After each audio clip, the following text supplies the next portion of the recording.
Hello दोस्तों, चलो आज हम जानेंगे कि वर्ष की वे तिथियाँ कौन-सी है जिसमें दिन और रात की लंबाई में अंतर सर्वाधिक होता है और ये अंतर क्यों होता है?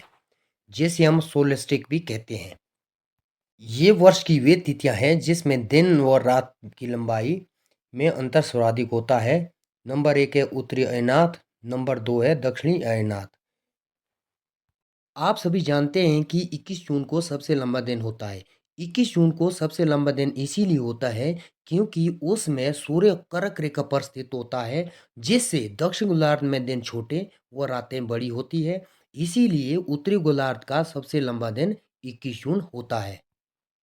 दूसरा है दक्षिण अयनात। 22 दिसंबर को सबसे छोटा दिन क्यों होता है?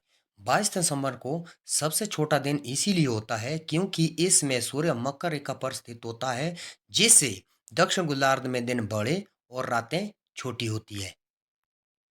अब है कर्क रेखा।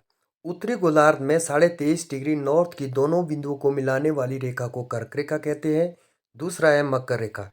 दक्षिण गोलार्ध में 23.5 डिग्री साउथ के दोनों बिंदुओं को मिलाने वाली रेखा को मकर रेखा कहते हैं।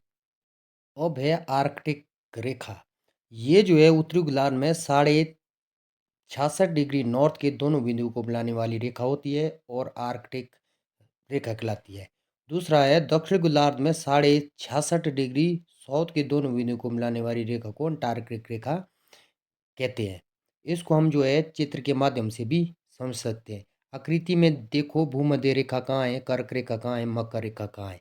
ये मैंने आपको शुरू में बता दिया भी कौन से जो है कितने जो है डिग्री नॉर्थ और साउथ में कौन सी रेखा मिलती है। अगला है विषुव इक्विनॉक्स। वर्ष का वर्ष में जब सूर्य भूमध्य रेखा के ऊपर होता है, इसमें पूरी धरती पर दिन और रात की लंबाई बराबर होती है। ये कौन कौन सी है? 21 मार्च, इसको बसंत विषुव कहते हैं। दूसरा है 23 सितंबर, इसको शरद विषुव कहते हैं।